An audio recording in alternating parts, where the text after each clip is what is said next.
All right, guys, after thinking it over for the last 24 hours, I have decided that this video is not worthy of the normal Sunday morning weekly upload. So I'm going to make it a midweek upload. You'll see why as the video goes on. Definitely continue to watch the video. It's interesting.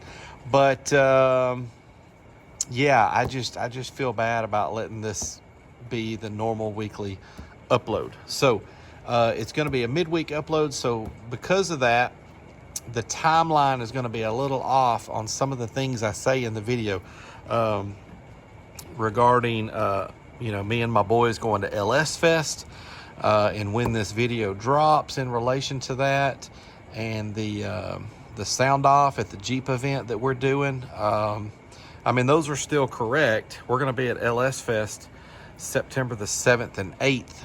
That's Saturday and Sunday. That's going to prevent me from being able to shoot a video that weekend. And the sound off is still Saturday, September the 14th. So those dates are certainly still correct. But the timeline on when this video drops is going to be different than what I say in the video. Also, the seller on eBay, I hit all the options to return this amp. Oh man, within minutes of me stopping the video. They gave me an instant refund and an instant return label, full refund. I do appreciate the way that they handled that. That is for sure. I did go back and look at the listing though. This was listed as new other. So they were saying that the amp was new, but there was something about it that was other, and then the other was because it was supposed to be an open box. Still, it was supposed to be a brand new amp, but an open box, and possible. I think it said something about the literature might be missing or something like, and it was the literature. The owner's manual was not in here, but that was not true. This amp had been installed. I attached pictures of showing where it had been mounted and a picture of the light and protect, and they didn't even ask any questions. Full refund, return shipping label. Really, really quick too.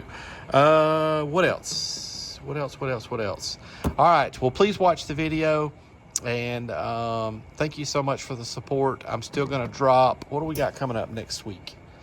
Next Sunday morning. So last Sunday was the Alpine, the little monoblock Alpine, pretty cool amp. And next Sunday is a brand new 5K. It claims to be a 5K. So definitely tune in for that. Let's see and it's a 1 ohm monoblock Class D, claims to be a 5K. Let's find out if that really does, really is a 5K. And so, yeah, that's what we've got coming up next on the channel. Stay tuned for that. You don't want to miss any of that. Thank you guys for all the support. Please continue to watch this video. I do think it's still a pretty cool video. Just not worthy of the weekly upload. Thanks, guys. All right, guys, welcome back. The amp of the week is one that was a little hard to come by. Stay tuned, and we'll talk about that a little bit more.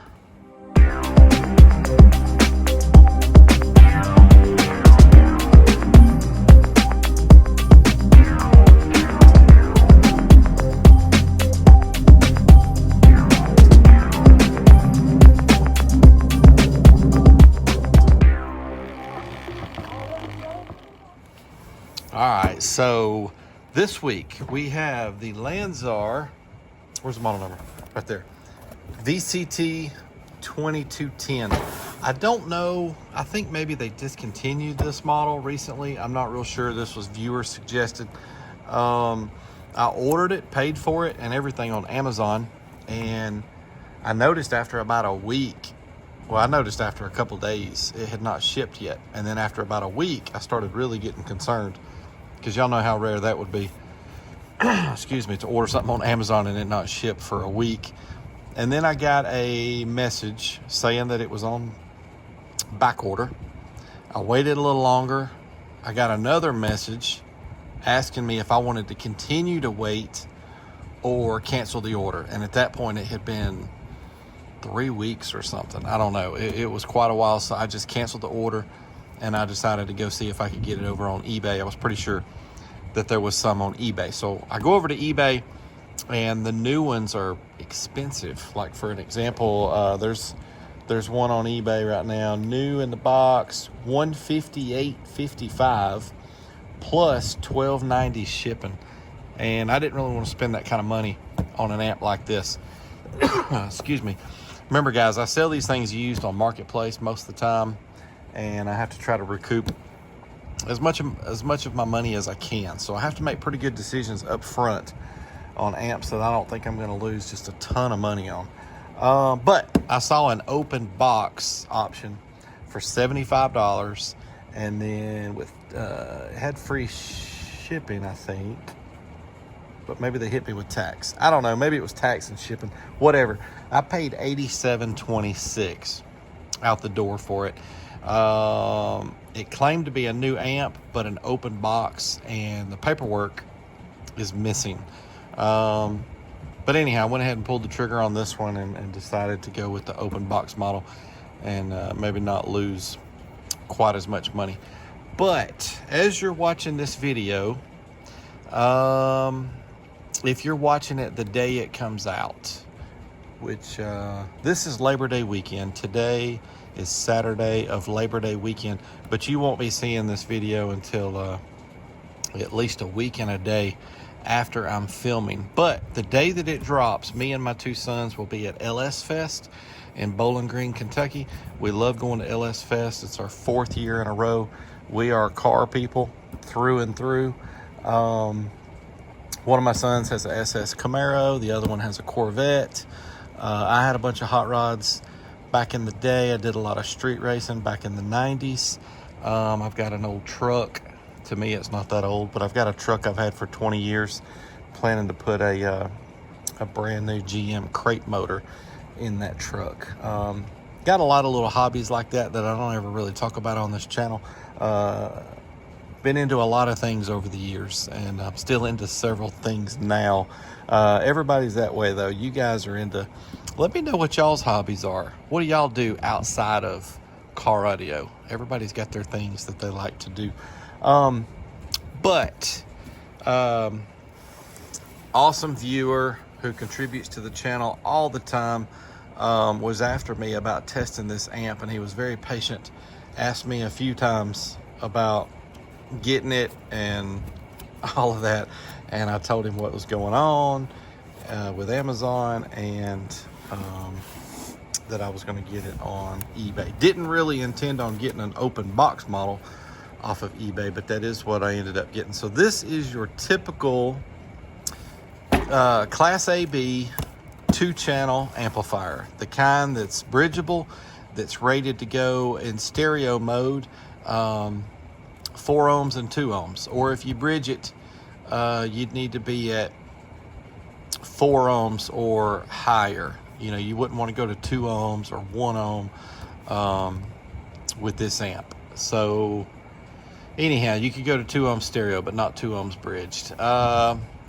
So we've done a lot of amps like this. This one's got all of this USAC and IASCA stuff on it. Not sure why just yet. I have one thing about it. I have looked at this box, this amp, I'm sorry, 2,000 watts. They're calling it a 1,000 by 2 at 4 ohms or a 2,000 by 1 bridged at 4 ohms. So, you know, they're claiming a 2K here. I've looked on all the sides. There's nothing extra that you haven't seen already, but let's get this thing out of here.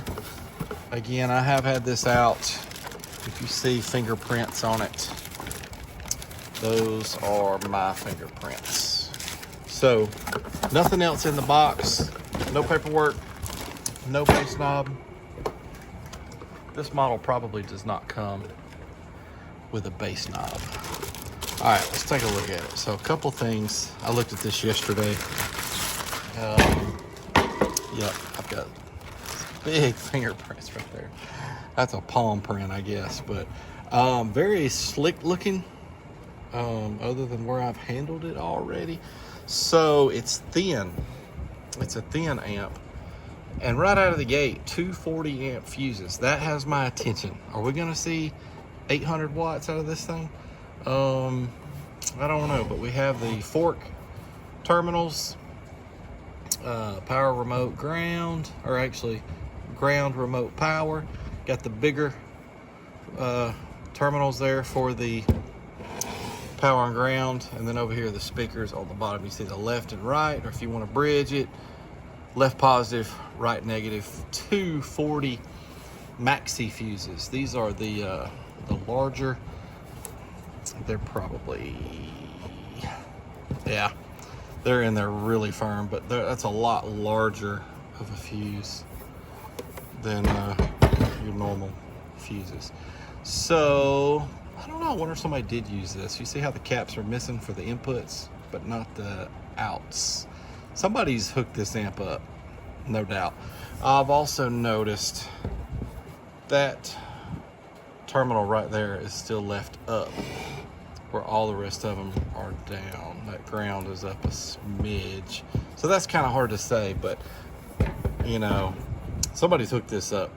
I do a lot of amps, guys. I do a lot of brand new amps, and I know what it's like to take these off and forget to put them back on. I do my best to keep up with them and put them back on every single time that I can, but I oftentimes forget myself, and I think somebody's hooked this amp up. All right, so here on the back, these are the ratings we're gonna go by. The ones on the box, y'all saw the 1000 and 2000 max, but check this out. Thought this was interesting. They're calling this a 90 by 2. Only a 90 by 2. And with those markings on the box, I kind of wondered if they were claiming that this amp was CEA rated. Let me get the box back.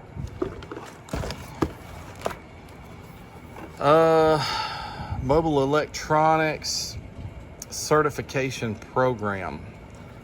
I don't know. I'm not sure, but I don't know if I'm surprised to see a Lanzar, you know, claiming to be a 1K or a 2K or whatever, but then on the box, or I'm sorry, on the back of the amp is a 90 by 2, and you can see the impedances right there. They're showing whether it's in stereo mode, it shows 2 to 4 ohms, and then bridged 4 to 8. So we're gonna do the bridge. I'm gonna keep this simple. I'm not gonna hook up both AMM1s on this. So we're gonna do bridged testing, and we're gonna do 8 ohms and 4 ohms, and see what we get out of it like that. But let me get this thing hooked up. I have no idea what kind of power this thing is gonna do. Honestly, I really don't know what to expect here. But I will say this, it's hefty. It's got some good weight to it. I don't know if that's heat sink that's causing all that weight. We'll probably take the plate off the back of it when we're done. Take a look at those internals, but let's get this thing wired up and see what she does. All right, real quick, I forgot to talk about these other settings here. We talked about those caps missing, and that was it. So we have the gain, we have the bass boost. Switched it to off. It was over here a minute ago. And the low pass, high pass, or full, it was on low pass a second ago, and I switched it to full. And then one light. It does serve as a power and a protect. It goes from green to red. Yeah, somebody has, yeah, look at this. This amp's used. How about that? It's only, is it only the one corner? Nope. Both of them on this side as well. Yep, somebody's used this amp. How about that?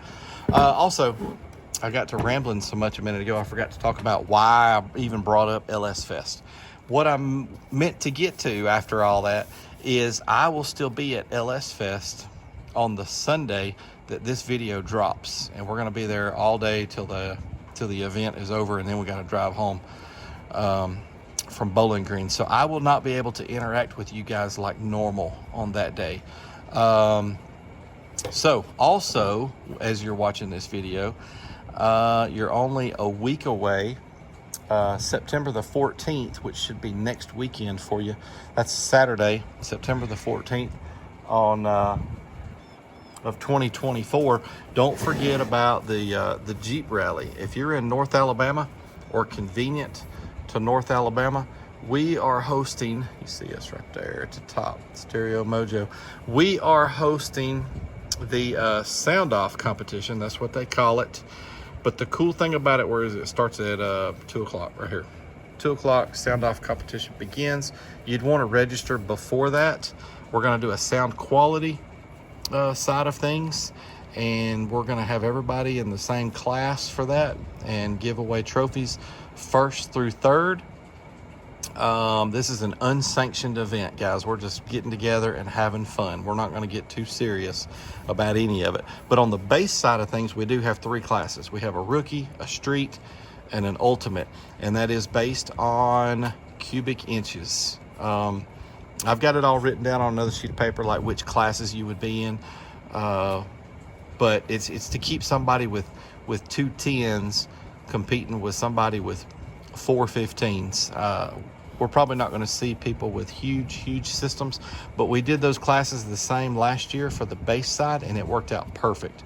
There was plenty of people in all 3 of those classes, and it is based on cone area and how many square inches of cone area you have, and a lot of fun. We will be metering. If you've ever wanted to get your vehicle metered, come by. It's $20 to enter. And let's have some fun and get your ride metered. Let's see how many decibels that thing puts out. So anyhow, don't forget about the Jeep Rally. I know it's a Jeep Rally, but for the sound off, any vehicle is allowed to be in it. Last year we had probably more in it that were not Jeeps. Even had a motorcycle that was in it last year. A lot of fun. This is the 2nd year in a row that we're doing that. So anyhow, now, after all that rambling, let's get this thing wired up.